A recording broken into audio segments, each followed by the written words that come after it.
L'extension a été annoncée pour de vrai hier. Enfin, pas l'extension, parce qu'on sait... je vous rappelle. Alors, on recommence. Salut YouTube. L'extension a été annoncée en détail hier par Blizzard. Elle s'appelle donc L'éveil des ombres. Elle va paraître début avril. Et comme d'habitude, comme ça a été fait par le passé, Blizzard nous montre quelques cartes chaque jour, de manière à attiser l'attrait du pognon de la part des... et la dépense de sous de la part des joueurs qui sont d'ores et déjà prêts à mettre la main au panier pour acheter leur précommande, donc 50 €, 80 €. Il y a 2 précommandes, je n'ai pas encore regardé le détail, on verra ça plus tard. À ce propos, j'offre sur ma chaîne Twitch, c'est un giveaway gratuit pour gagner la précommande à 50 €. Participez.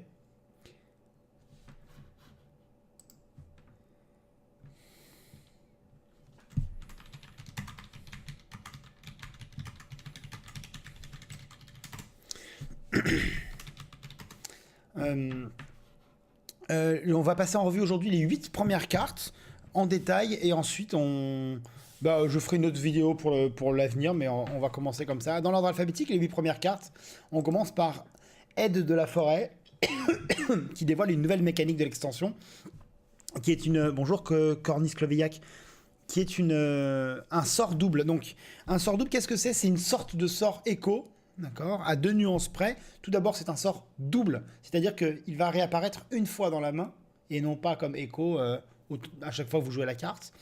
Et ensuite, la carte va rester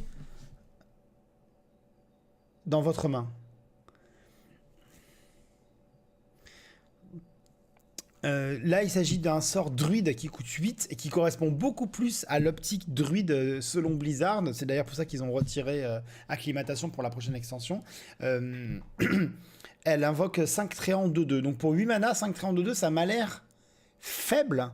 Si on repense à l'époque, 5 mana et le mana vivant là, qui mettait des 2-2 en pagaille, ça enlevait le mana et tout. Donc je sais pas, 5 tréants, on remarque 5, c'est toujours 5. Ouais, bon, ok. Est-ce que c'est honnête? En soi, 8 mana, 5 de 2, ouais, ça doit être correct. Mais le fait que ce soit sort double, ça veut dire que quand vous aurez joué aide de la forêt, boum, vous avez une autre aide de la forêt en main, donc qui vous permet de refaire un board. On a connu le Druid Token pendant pas mal de temps, qui a été très performant à une époque.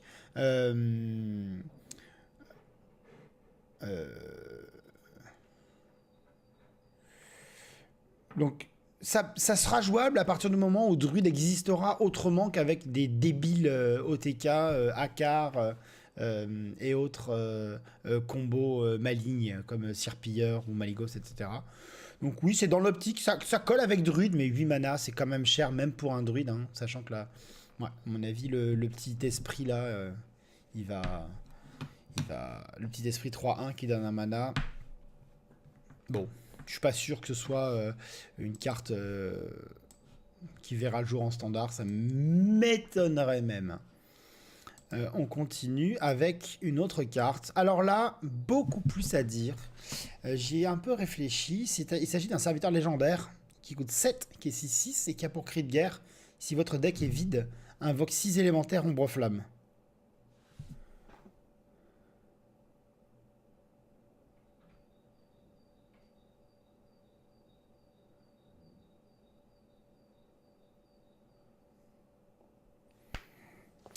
C'est bien reçu, F. Funker.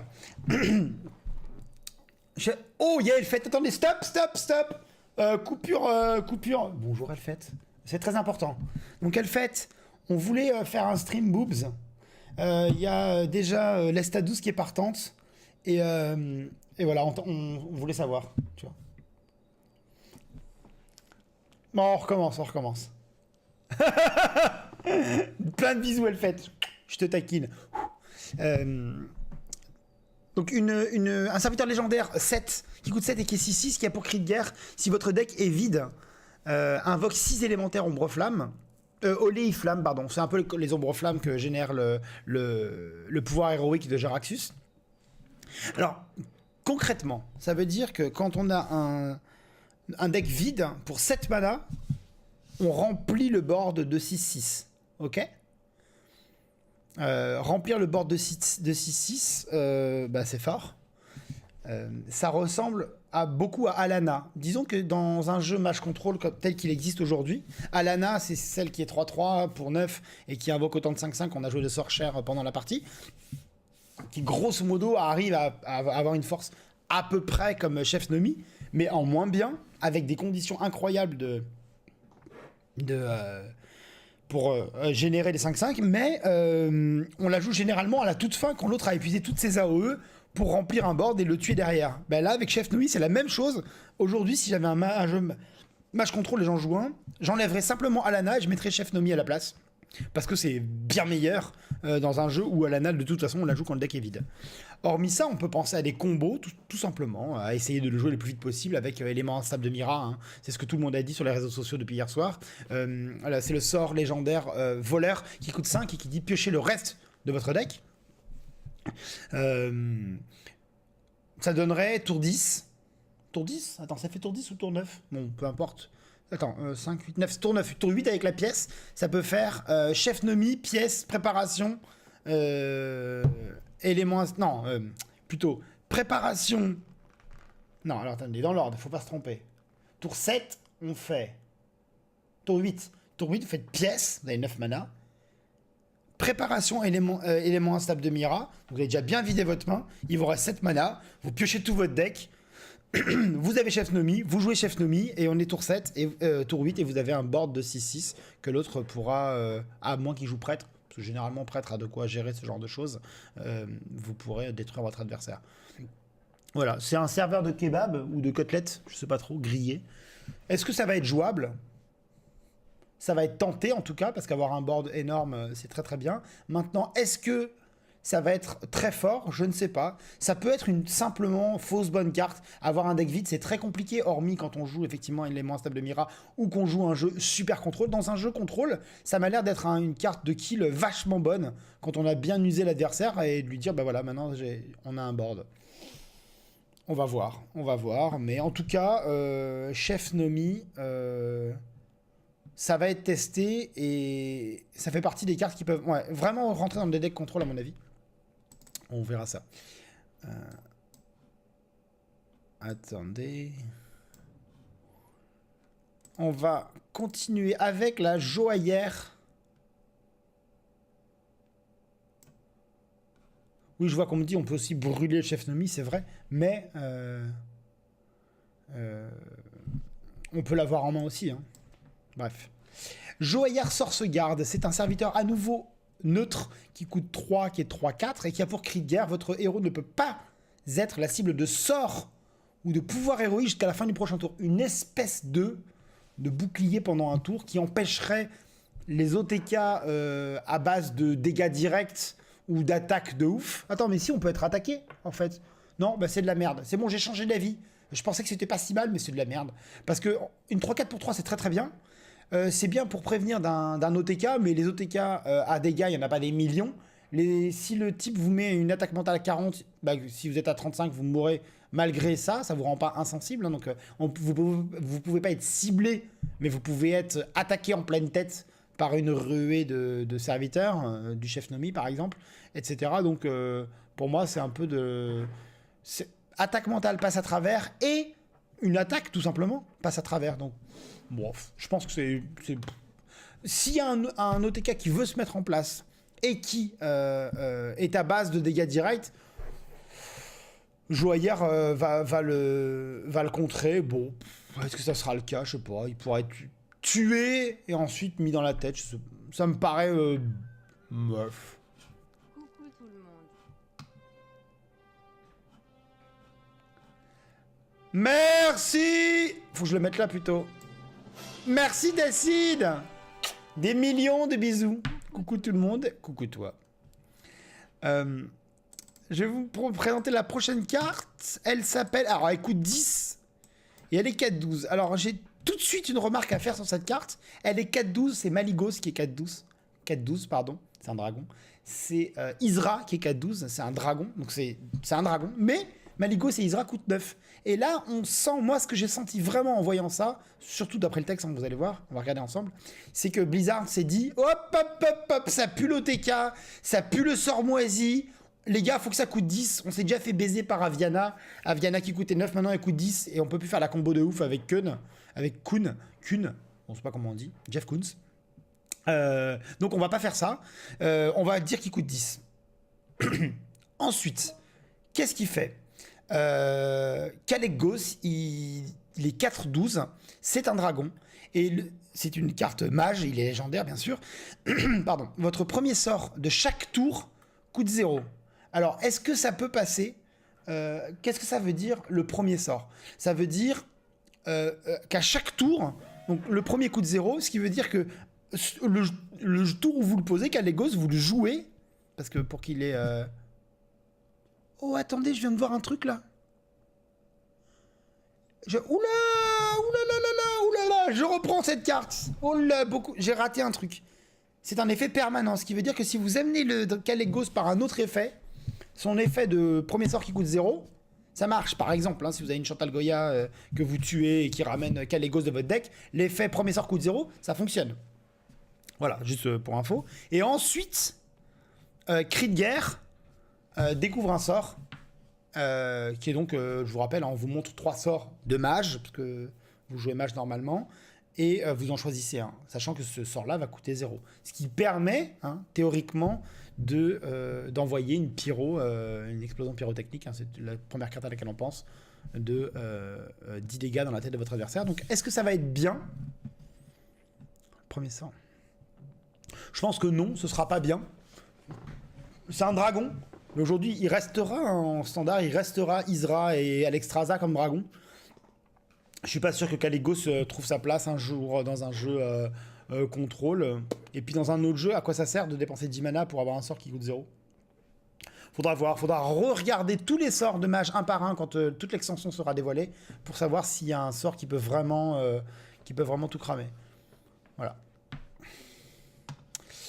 On poursuit avec... alors, manœuvre d'Agatha, c'est un sort chaman, puisqu'il parle d'Agatha. Il inflige 1 point de dégâts à tous les serviteurs et il s'améliore chaque tour. Alors, ils n'ont pas précisé, et j'imagine que c'est pendant que c'est dans votre main, sinon c'est débile.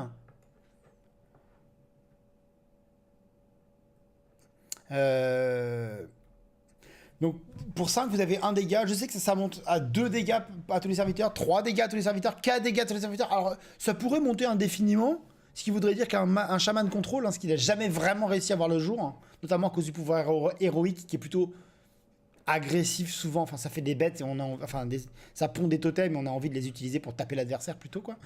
Mais bon, il y a encore Volcan, hein, si je dis pas de bêtises. Oui, Volcan sera encore là.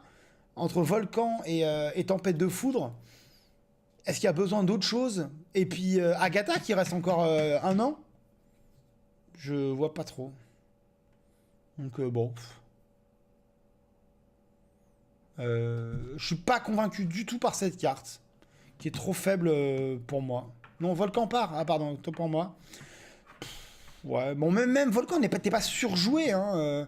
Il faudra voir, est-ce que si un jeu Agatha Control peut...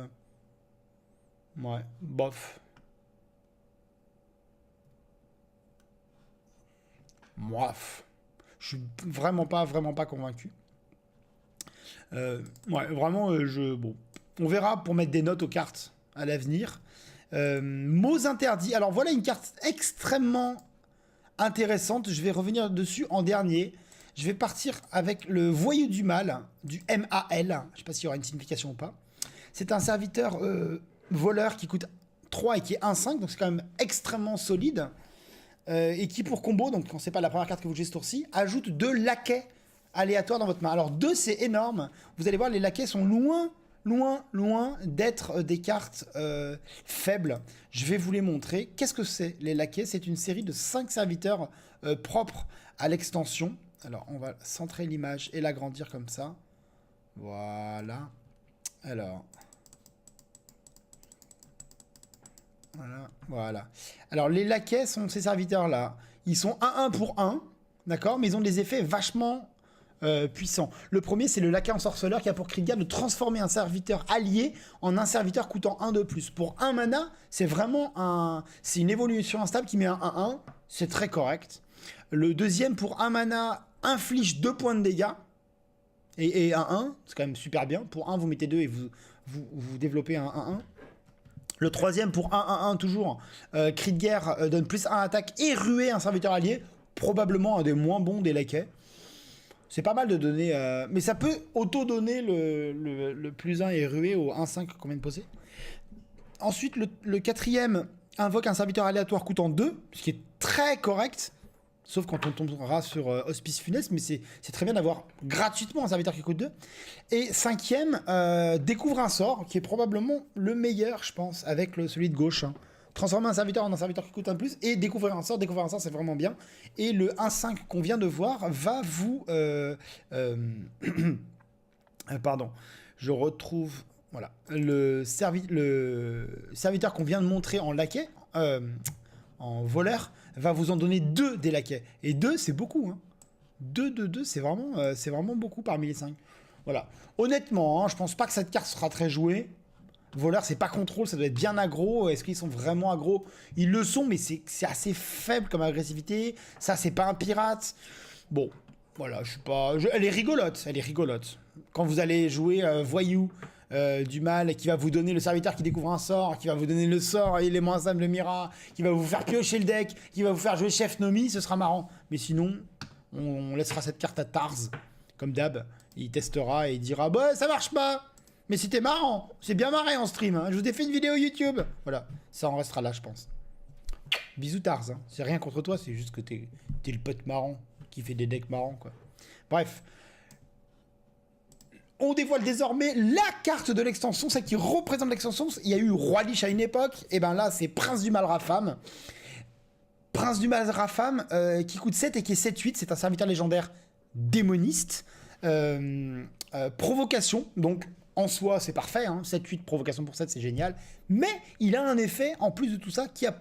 Donc le cri de guerre remplace votre main et votre deck, et non pas les sorts de votre main, les sorts de votre deck, votre main et votre deck par des serviteurs légendaires. Moi, j'adore ça, mais ce sera de la merde. Parce qu'on n'a jamais envie de perdre tout un deck qu'on a construit. C'est mon avis, malheureusement. On n'a jamais envie de faire ça. Vous êtes tour 7, vous voulez pas perdre tous les serviteurs que vous avez mis dans votre deck. Donc je sais pas, peut-être un Zo qui ferait ça, mais non, mais Zo il a pas envie de faire ça. Faut pas oublier que globalement en serviteur légendaire ça va être quoi? Ça va être une 4-4. Tu vois? Est-ce que tu as envie de remplir ton deck avec que des 4-4 qui font rien? Ça veut dire qu'on a plus de sorts quand on a joué Prince du Mal Rafam.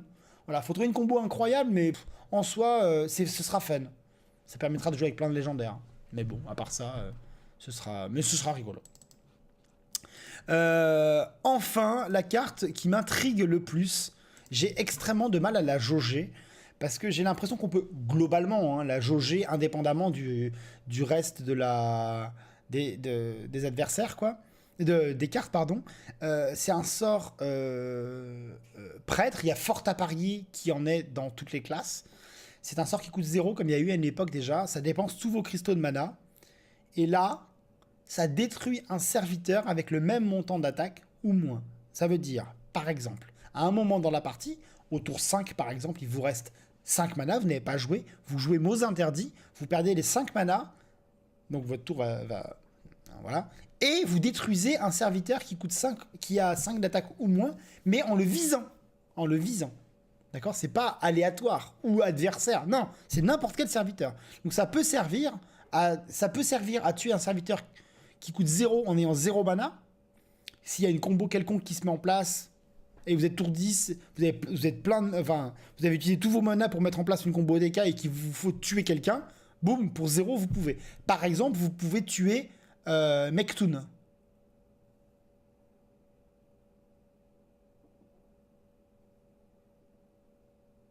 Non, on peut pas tuer Mektoun. J'étais en train de me dire, mais non, en fait, ça marche pas du tout. Il vous faut les manas, il faut les dépenser. Donc, l'immense avantage de cette carte, c'est la première fois que Prêtre peut, de manière simple, tuer un serviteur qui a 4 d'attaque. On vous rappelle, mot de l'ombre douleur, c'est le sort qui coûte 2 et qui tue un serviteur qui a 3 d'attaque ou moins. Et le mot de l'ombre mort, c'est le sort qui coûte 3 et qui peut tuer n'importe quel serviteur qui a 5 d'attaque ou plus. Mais quand il y a 4 d'attaque, le prêtre à chaque fois il se dit oh putain, 4 d'attaque, comment je tue Isra, comment je tue Maligos, comment je tue Drake du Crépuscule, comment je tue à l'époque Drake Azur, etc. C'est compliqué. Mais là, tour 4, Drake du Crépuscule, et l'autre peut faire tour 4, mots interdits. Et tuer un Drake du Crépuscule. Et ça, c'est beau. Ça, c'est beau. Est-ce que ça suffira à faire de mots interdits une carte très très forte? Je ne sais pas. Mais en tout cas, c'est une carte qui rentrera dans des decks pour pallier cette incapacité désormais révolue, ou bientôt révolue, du prêtre à tuer les serviteurs qui ont 4 d'attaque ou moins. Voilà pour cette revue de cartes YouTube. On va en discuter dans le chat tout de suite sur Twitch. Et on se retrouve dans pas longtemps parce que le rythme va grandir concernant les annonces de cartes de la part de Blizzard. Il y a fort à parier. N'oubliez pas, pour tous, giveaway sur ma chaîne pour gagner la précommande à 50 € qui sera tirée au sort à la fin du mois de mars. Plein de bisous YouTube et à demain à mon avis.